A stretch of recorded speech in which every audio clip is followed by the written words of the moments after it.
Assalamualaikum warahmatullahi wabarakatuh. Salam dan bahagia Bapak Ibu guru hebat. Nama saya Asil Aslan, calon guru penggerak angkatan 8 dari Kabupaten Kepulauan Meranti, Unit Kerja SD Negeri 1 Sundi, Kecamatan Rangsang Pesisir. Pada kesempatan kali ini, saya akan memaparkan kesimpulan dan refleksi pemikiran Ki Hajar Dewantara pada tugas koneksi antar materi modul 1.1. Saya akan merefleksi diri saya melalui 3 pertanyaan berikut. Yang pertama, apa yang saya percaya tentang murid dan pembelajaran di kelas sebelum saya mempelajari modul 1.1? Yang kedua, apa yang berubah dari pemikiran atau perilaku saya setelah mempelajari modul ini? Dan yang ketiga, apa yang dapat segera saya terapkan lebih baik agar kelas saya mencerminkan pemikiran Ki Hajar Dewantara?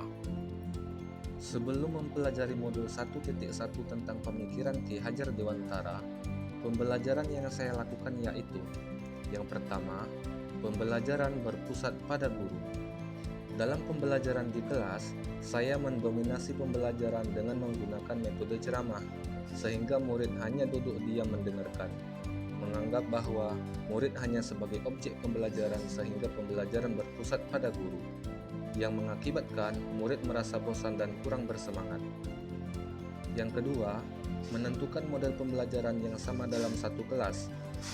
Dalam membuat perencanaan dan pelaksanaan pembelajaran, saya menentukan model pembelajaran yang sama dalam satu kelas, yang saya anggap paling tepat dan terbaik untuk murid saya, tanpa memikirkan bahwa setiap murid memiliki kompetensi, minat, dan bakat yang berbeda-beda. Yang ketiga, keberhasilan murid hanya dilihat dari capaian KKM. Selama ini, keberhasilan murid hanya dilihat dari capaian KKM saja. Sebagai contoh, saat murid mengerjakan tugas berupa soal atau ulangan harian, jika murid sudah mencapai KKM, maka pelajaran dinyatakan sudah berhasil. Berikut adalah gambaran saya mengajar di kelas sebelum saya mempelajari modul 1.1. Untuk mencari volume balok, jadi itu rumusnya sudah ada di buku ya, halaman 8. Namun, setelah saya mempelajari modul 1.1 tentang pemikiran Ki Hajar Dewantara, saya menyadari bahwa apa yang saya lakukan selama ini tidak tepat, dan seharusnya yang saya lakukan adalah: yang pertama, pembelajaran yang berpihak pada murid. Artinya, proses pembelajaran harus disesuaikan dengan kebutuhan, kemampuan, bakat dan minat murid sehingga mereka dapat mengembangkan potensinya secara maksimal dan mampu mendorong murid untuk terlibat secara aktif dalam membangun pengetahuan, sikap, dan perilakunya. Yang kedua, menuntun. Peran guru adalah sebagai perancang untuk memfasilitasi agar pembelajaran bisa terstruktur dan sistematis dalam kelas. Dengan demikian, pembelajaran bukanlah berpusat pada guru, tetapi guru sebagai fasilitator dan penuntun dalam pembelajaran. Yang ketiga, murid bukan sebagai objek pembelajaran melainkan subjek pembelajaran.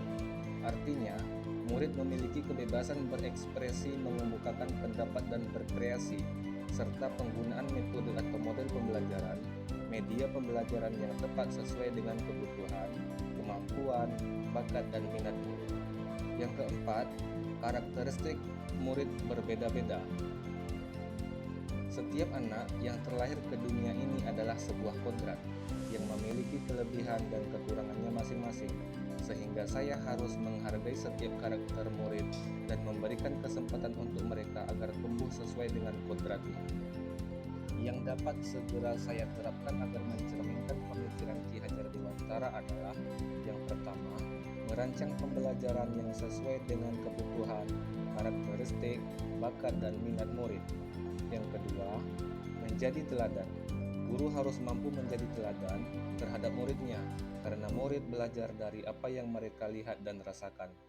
Yang ketiga, melakukan pembiasaan positif, seperti mengucapkan salam, berdoa di awal dan di akhir pembelajaran, melaksanakan yasinan setiap hari Jumat, melaksanakan kebersihan kelas, berpakaian rapi dan sopan, membudayakan membaca, dan lain-lain.